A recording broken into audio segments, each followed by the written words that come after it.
I now call on our President, Anthony Quinn, to address Congress.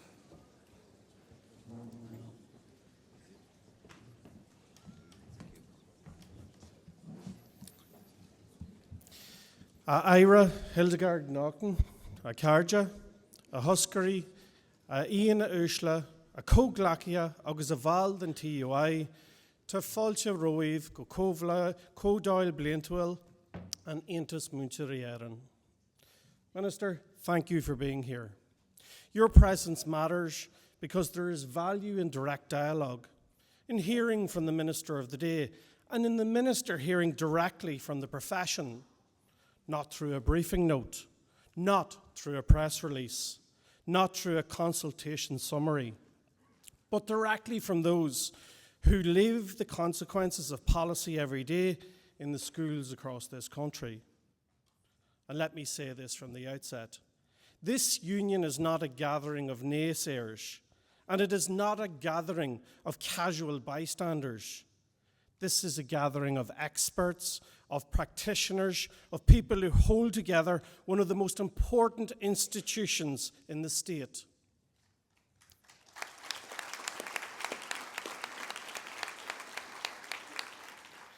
If Ireland's second-level school system continues to function and continues in many ways to excel, it does so because of the commitment, the professionalism, and the sheer stamina of the people in this room, and from the teachers, right from principal teachers to the PMEs that they represent. Ira, Mullen Ober, agus Chuckfi an Yard.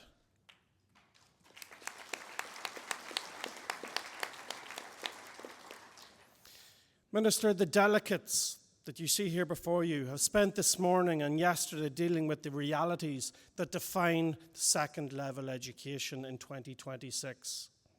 Investment, workload, infrastructure, senior cycle, wider educational priorities, artificial intelligence, and additional educational needs. Guided by our ethic of public service, equity and care, our commitment to the social contract, and our professional knowledge. The discussion of these realities have been robust, focused, and practical. We have clearly identified the pressure points in the system, and there are many. And we have reached considerable conclusions as to what the remedies and alleviations that are required. So let me be plain.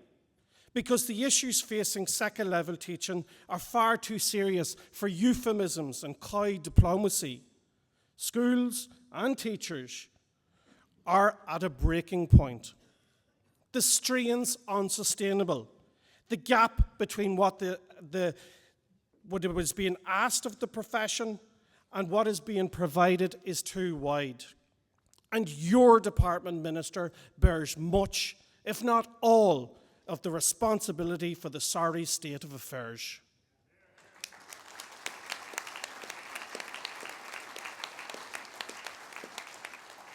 Reform layered upon insupportable reform, initiative layered upon unsupported initiative, expectation layered upon unrealistic expectation.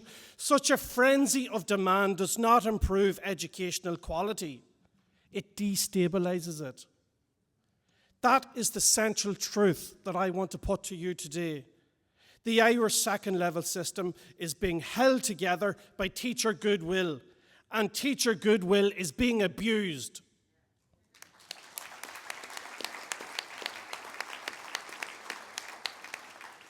The state has come to rely on the professionalism, the patience, and the commitment of teachers as though these things were inexhaustible public resources. They are not. They are human resources. They have limits. Once exhausted, they are not easily restored. Minister, the ship is heading towards the reef. On behalf of our members, the teachers of this country, on behalf of our students, I ask you, Minister, please adjust course before it is too late.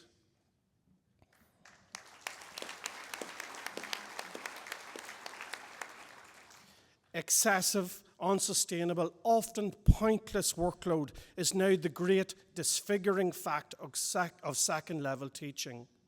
It stalks every facet of the job. It distorts the school day, colonizes the evening and night, and hollows out the weekend and haunts the holiday.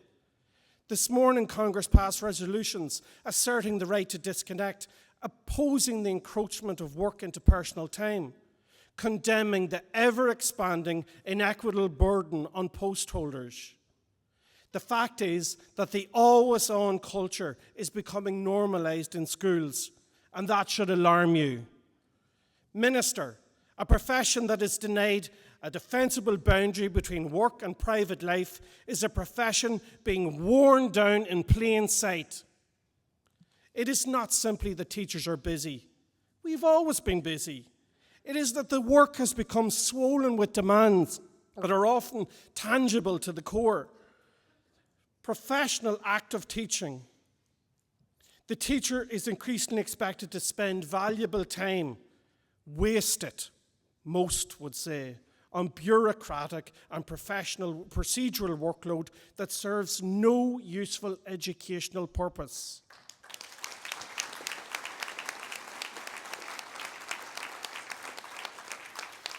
Deprofessionalizing demands abound.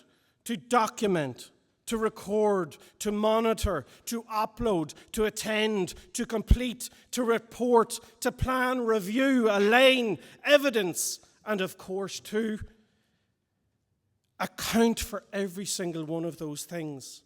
And to those who understand little of schools in a system increasingly distrustful of professional judgment, the profession is not being merely asked to teach. It is being asked to continuously prove that it is teaching.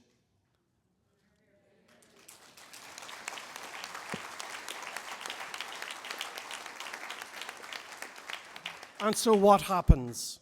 The school day ends, but the work does not. The copies, as was ever the case, come home and the lesson preparations is done. However, now the emails continue and the instantaneous responses are expected. The online systems wait, the forms have to be filled. The next day, the student who is struggling still needs the empathetic conversation. The parent still needs the callback. The SEN documentation still needs attention. The meeting still runs over. The in-school committee still requires a report. The new initiative still needs to be embedded. And through all of that, what gets squeezed is the very thing that the system claims to value most. And certainty needs. That is good teaching, Minister.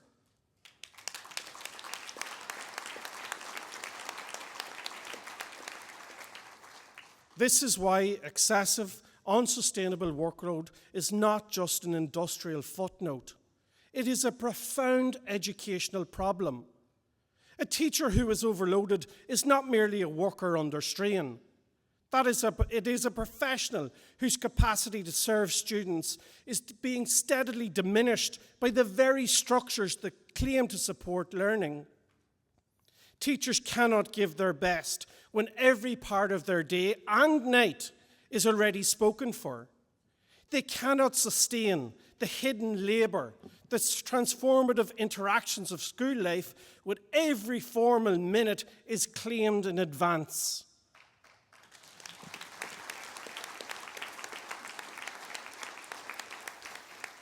We as a profession cannot continue to run on adrenaline and obligation while official Ireland pretends commitment to their well-being and their resilience.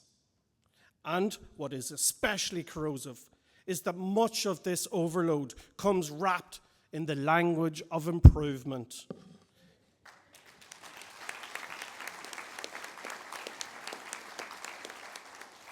Every new demand arrives wearing the borrowed clothes of best practice. Every fresh layer of bureaucracy is justified in the name of quality, inclusion, accountability, or reform. The teacher is told that the new burden is not really a burden, that the additional expectation is not really additional, that the profession must move with the times. But this is precisely how exhaustion is normalized.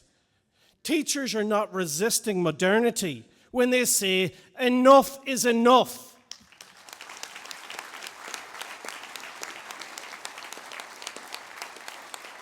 They are defending the conditions in which actual education can happen. As well as being extremified, the work of teachers is being relentlessly intensified.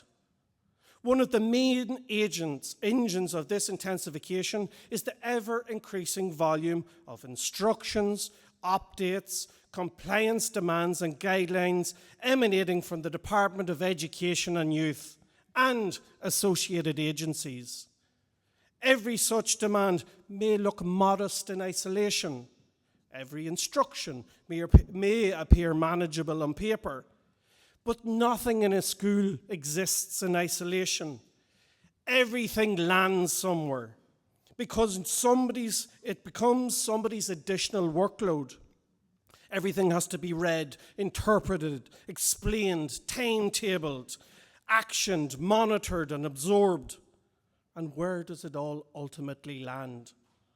It lands on principals. It lands on deputy principals.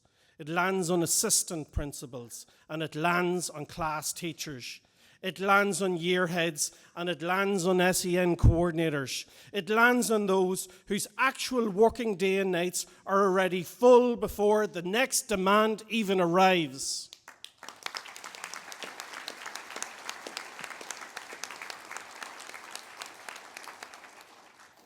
And instruction issues from the centre. That's the easy part. The cost is paid in time and energy. More time and more frenetic energy in every staff room in the country. A new expectation is announced centrally. The burden is carried locally. This is how workload intensifies in real life. Not always through one dramatic event, but through the cumulative weight of constant departmental output that eventually distills down into school-level labour.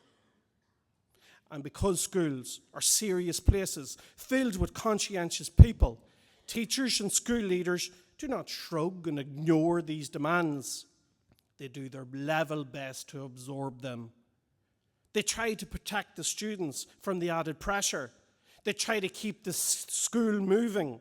And so the burden grows and the crisis deepens silently.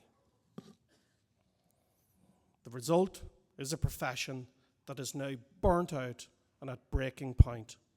This is the undeniable truth. Teachers are exhausted. Posts of responsibility are being handed back. People are stepping away from leadership roles because the load has become intolerable. Others are actively considering whether they can remain in the profession at all, and many fine teachers are choosing to leave. There is a compelling evidence that this is so. We in the TUI are working to protect our members against the oppression of overload and to save our profession from the colonization of bureaucracy. For example, this Congress has asserted the need for a greater alleviation of AP1 and AP2 posts so that a fairer allocation of duties, because members are telling the union that the current structure is not sustainable.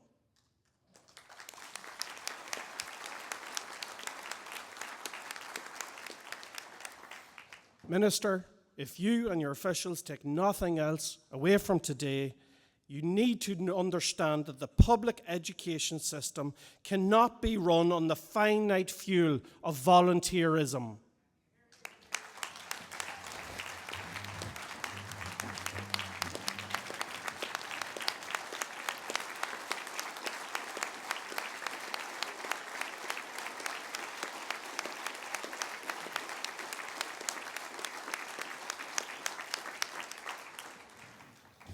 It must be built on the assumption of the unpaid, unmeasured, unending willingness of teachers to go beyond the formal call of duty, just to keep the institution in functioning, Volunteerism enriches school life when it is given freely. It becomes exploitation when it is casually assumed. The hidden curriculum.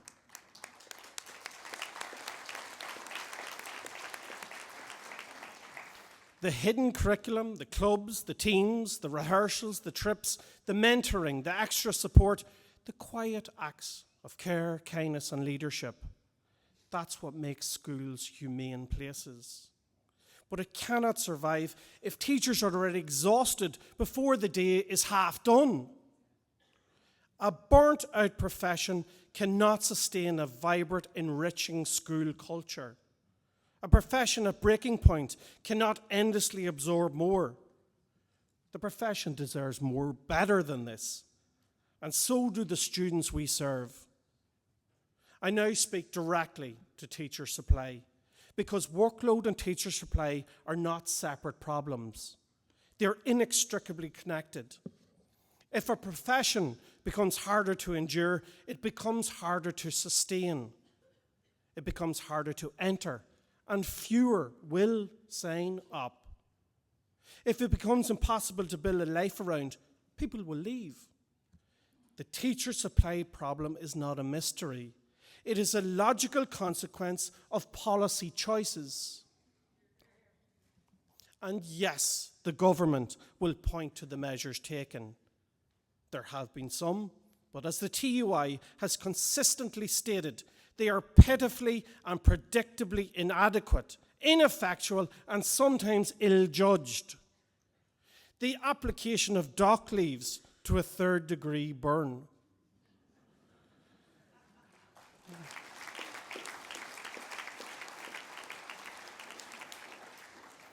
A school with an unfilled vacancy cannot timetable a statistic. A principal cannot fill the vacancy with a national average. A student without a physics teacher cannot be taught by a departmental press release proclaiming all to be well.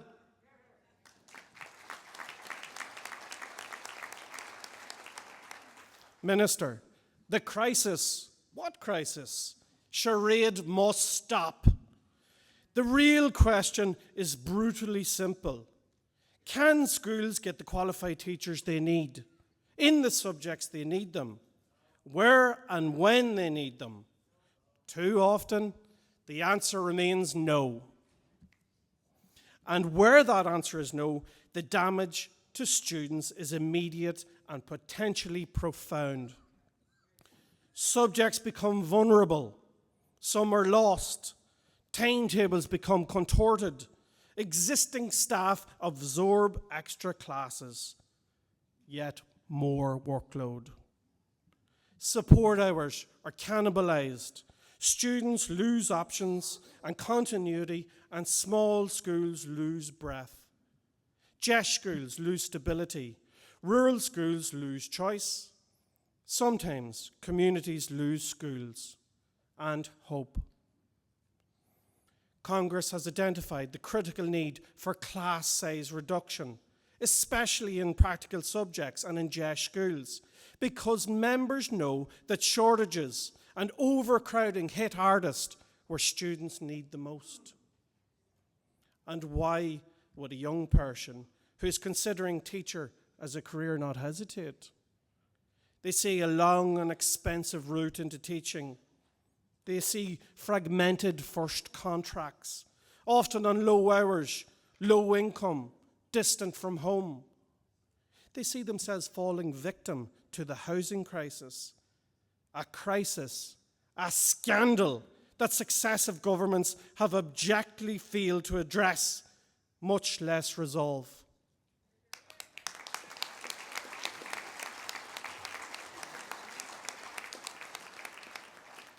They see a profession whose social value is loudly proclaimed, but whose practical conditions are neglected. They see teachers, often siblings, family, leaving or planning to leave, or calculating how soon they can leave, and they make a rational judgment. This is why The teacher supply crisis cannot be solved by public relations sound bites and slogans. It cannot be solved by stretching the existing teaching workforce further, by patching gaps with emergency measures, or pretending the problem is chiefly one of communication. When the house is cold, you do not warm it by praising the central heating. You fix the boiler.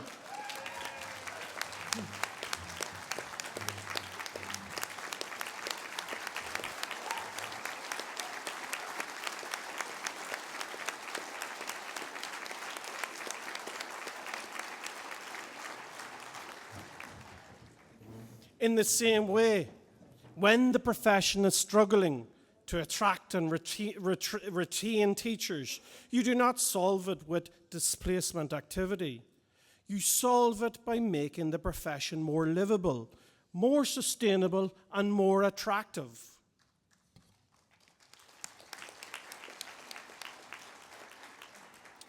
Minister, our schools do not exist apart from the world. They reflect it. They absorb it and carry its grief. Students come into classrooms shaped by what they see on their phones, on their screens, and in their communities. And right now, that includes the horror of Palestine and the Ukraine, and the fear of wider escalation involving Iran and the region beyond. Ireland has called for an immediate and permanent ceasefire in Gaza, for humanitarian access at scale, and for restraint and diplomacy in relation to Iran. I am asking you now, Minister, to use your voice to speak clearly for peace, for humanitarian solidarity, and the primacy of civilian life. Because education must stand for humanity, for truth, and the belief that conflict cannot be allowed to become normal.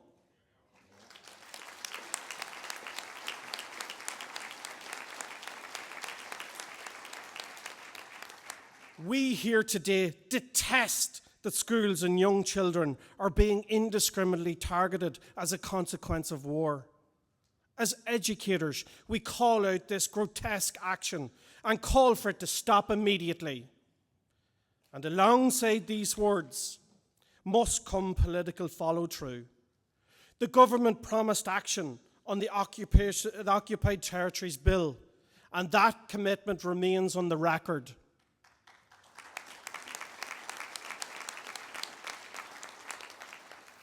At a time when Ireland is rightly speaking about international law, human rights, and the protection of civilians, that promise cannot be allowed to fade into procedural delay. I am asking you, Minister, for Education and Youth, to add your voice within government to the call for that commitment to be honoured.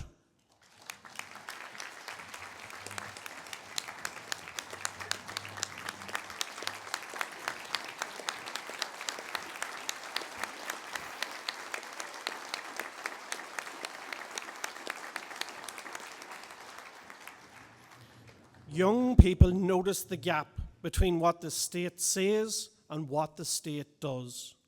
If you want them to believe in democratic politics, in international law, and the value of moral courage, then Ireland must act now accordingly.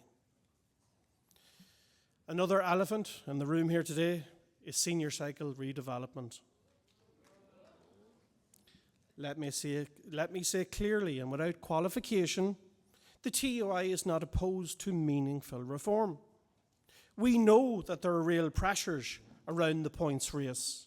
We know students need a broader and more humane experience. We know assessment should recognise more than performance under a terminal assessment. We know curriculum must evolve. But reform that is educationally well-intentioned can still be practically unsound. Reform that looks persuasive on an IJA PowerPoint can still be chaotic in a school. Reform that promises equity can still deepen inequality if delivered in an unevenly resourced system.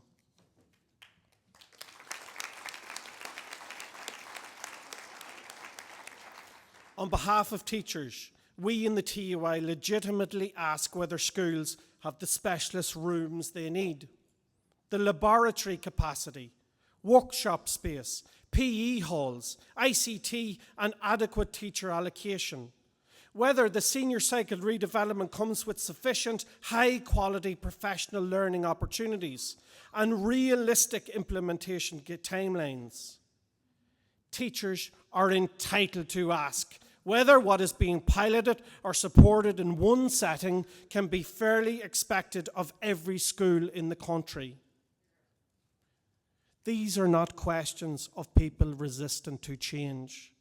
They are the questions of a committed bunch of professionals who actually have to make the change work. As you know, Minister, our teachers, members of the TUI, voted on the senior cycle redevelopment implementation support measures and accepted the obligations under SCRISM in good faith. We now expect every element of that collective agreement to be delivered upon fully, faithfully, and without drift, delay, or dilution.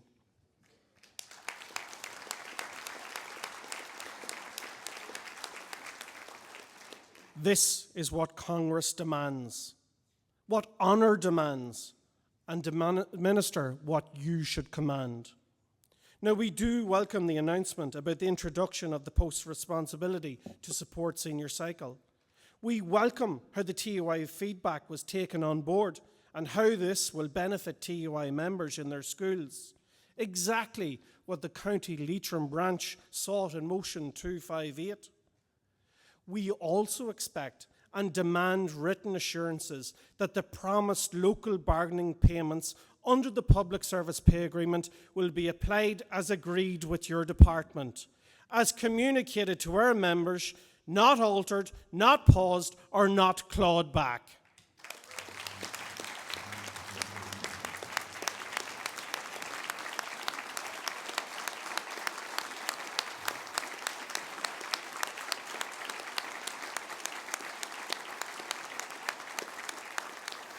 This is not an extravagant demand. It is the bare minimum required to sustain trust. If trust is broken by the department, all bets are off. We want the 3% pay increase promised and agreed for delivering on senior cycle redevelopment. We want our money.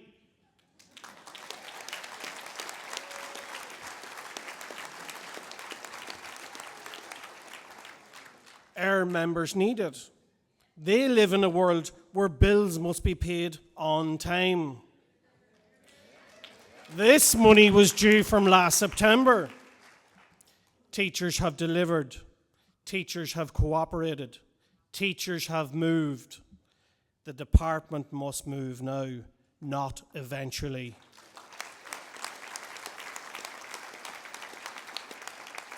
Not after more process. Another futile round of administrative choreography.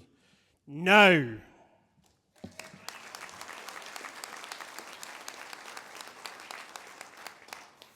Congress, noting that the 1% due from the 1st of September 2025 has not been paid, regards this failure as a breach by your department of our collective agreement.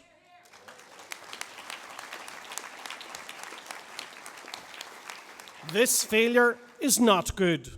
It's not wise, not a technicality. This is a major question of credibility. Because what happens too often is that teachers are asked to front load the good faith and the delivery, while the system backloads or offloads the resourcing and the payment. We know that pattern.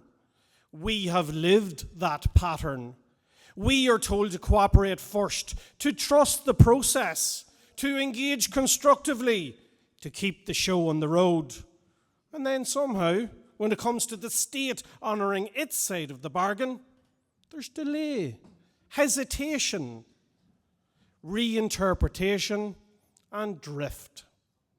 Ní glacamid le sin níos mó.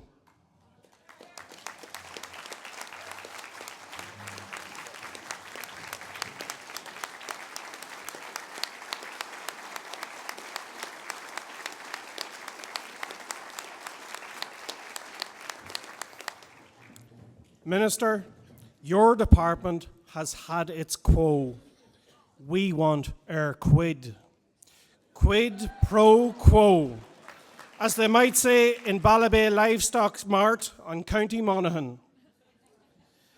And if senior cycle redevelopment is to have any chance of credibility, then this point matters enormously. A reform built on delayed delivery becomes a trust-destroying machine. Now, I want to acknowledge that what the government might say in response. The investment is happening. The capital funding for school infrastructure has increased. With new school places coming on stream, projects underway, ICT funding prioritised, and long-term strategies being developed. That is all welcome. But if we are to be honest with one another, we must also say that headline investment does not itself resolve daily operational strain experienced in the present. Congress this morning debated infrastructure and facilities because members know that in too many schools the reality falls very short of the ideal. Inadequate infrastructure, weak IT provision for project-based work, and reform timelines running ahead of the buildings and the facilities that are needed to sustain them. Inclusive education is incredibly important to us in the TUI, and it brings me to another matter debated this morning: additional educational needs. Congress has already stressed the need for more trained teachers in AEN, more opportunities for specialist upskilling, and real consultation on timely supports rather than after-the-fact adjustments. That too is part of the pressure map. Schools are being asked to do more for more students with more diverse and complex needs, while too often still waiting for the training places, structures and supports, not to mention lower class sizes. That genuine inclusion requires. The same applies to artificial intelligence. Congress has already debated the reality that schools are not ready, that teachers are not adequately trained or resourced, and that AI has the potential to intensify workload, undermine assessment integrity, and widen inequalities, unless it is approached with seriousness, prudence, and investment. Again, that is not a separate problem. It is another example of a system being asked to absorb a major change without the time, space, and resourcing needed to do so well. Where AI is concerned, we as a country, and with respect, you as the Minister for Education and Youth, must protect national competence in relation to education, must not be hurried or herded into hasty procurement, must prevent circular capture by tech companies that do not share our values, culture, or social contract. Vulturous companies that are intended to have and are profit-driven. We must have in place regulatory structures that authorize the use in education settings, which after all are defined as being high risk. AI-enabled technologies are designed and customized to meet the genuine needs of our students, our teachers, our country, that are purged of biases and recommender algorithms that are subject to our oversight and compliance with ethical guidelines. TUI's primary demand in regard to deployment of AI in education settings is simple. We, the teachers, through the union, must be involved in all decision-making structures related to AI-enabled technologies in any of our education settings. AI, if used, must subserve the teacher and students, not dominate them. It should only be used if and when, as decided by the teacher, whose professional judgment must be respected.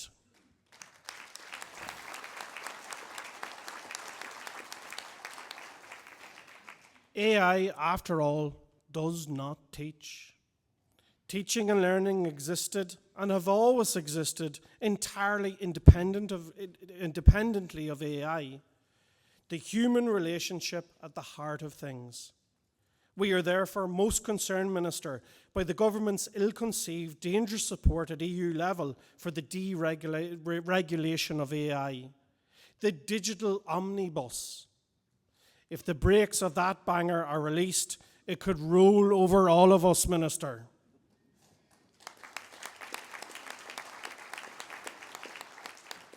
It is our students, our children, who will suffer most harm if this is allowed to happen.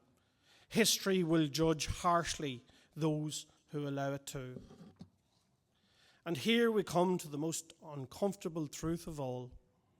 The Irish second-level system is one of the highest performing in Europe, not because it is overfunded or even adequately funded, but because the teachers have been carrying it.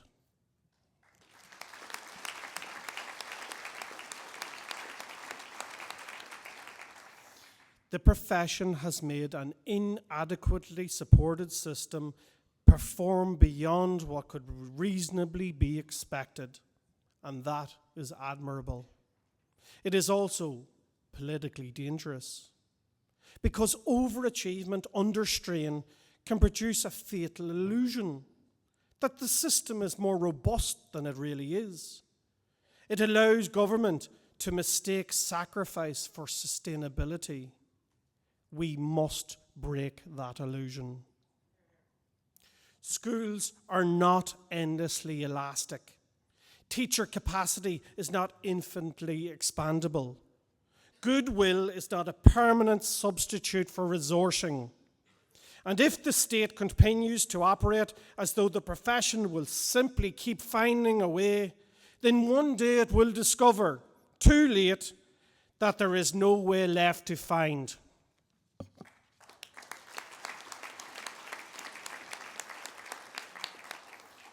In summation, the department must decide what kind of a relationship it wants with teachers. One built on endless extraction, on flattery followed by fresh demands, on the assumption that professionalism meets permanent compliance, or one built on trust, respect, consultation, and the recognition that teachers are not a delivery mechanism for policy, but the essential co-authors of educational reality. One built, moreover, on explicit practical and structural acknowledgement that teachers speak and act most effectively, with greatest clarity and direct effect, with optimal impact on the quality of service to our students and communities through their union, the TUI, the voice of the profession and for the profession.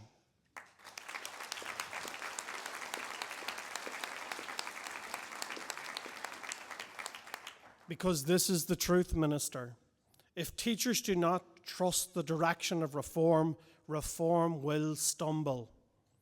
If teachers feel overloaded, undervalued and unheard, even good ideas will struggle. If teachers are treated as an afterthought in the implementation of policy, implementation will suffer. Not because teachers are reactionary, not because unions are difficult, but because you cannot run a serious education system against the grain of the profession that animates it. Minister, as the President of the TUI, I am honoured to speak to you today on behalf of the delegates present in the hall and the thousands of members that we represent in schools across the length and breadth of this country. My address is for all of us because we need to be clear what moment we are in. We are not in a passing storm. We are in a sustained contest about the future shape of second-level education in Ireland. Instead of public education as an intrinsic part of the social contract. Will we have a system that values teachers as professionals and gives them the conditions to teach well? Or will we regress to a system that keeps asking for more while investing too little in the means of delivery? Will we craft a system that reduces inequality, or one that merely curates inequality while bluffing about excellence?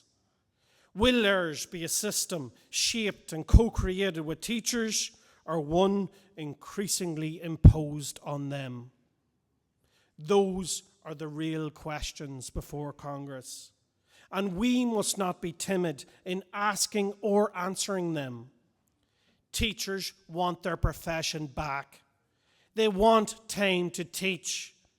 They want the space to think. They want schools to be more administratively efficient, not just exam processing centres. They want young people to encounter challenge, culture, care, knowledge, curiosity and fairness. They want a system where reform is credible because it is being resourced properly, where expectations are realistic because they are grounded in school life, and where the burden of holding everything together is no longer dumped so casually on the shoulders of the profession. There's a phrase often used in speeches about education, that teachers are at the heart of the system. It is repeated so often, it risks becoming decorative. But if it means anything, then it must now mean something material. It must mean time. It must mean staffing. It must mean investment. It must mean trust.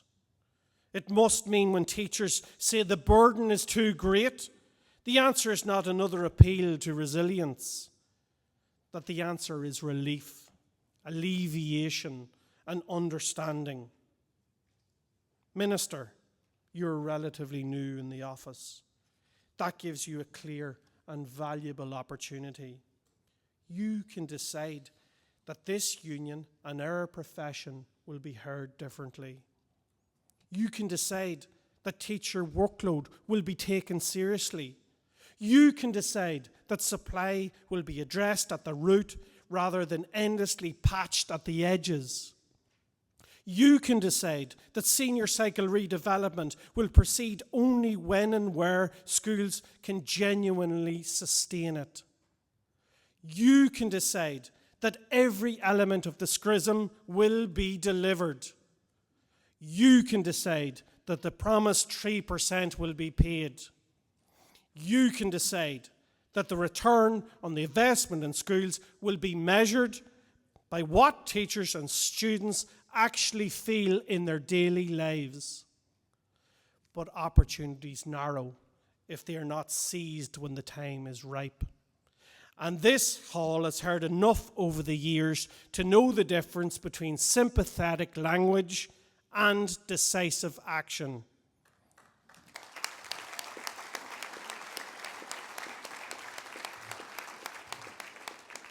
So let me finish with this. The TUI does not ask for indulgence. It asks for seriousness. It asks for a profession treated as central, not peripheral. It asks for schools funded for what the state says it wants them to do. It asks for reform that can actually be delivered.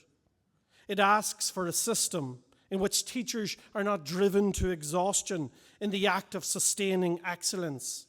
It asks in the most straightforward terms for the conditions under which public education and our students can truly flourish.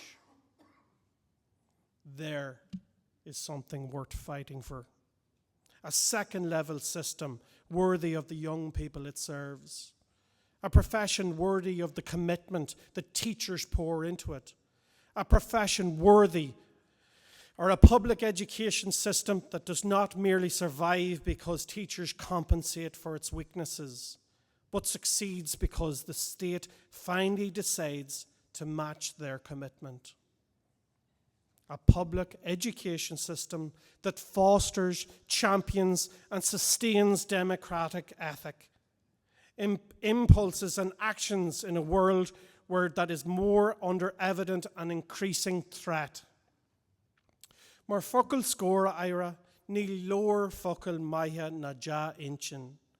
ní leor fís gan aquaní, ná galtanis agus cordagrí. Tá múntrí na tíra seo ag conneil an choras ina hasamh gach ile lá. Tá siad tríochta, tá siad a digil níos fearr.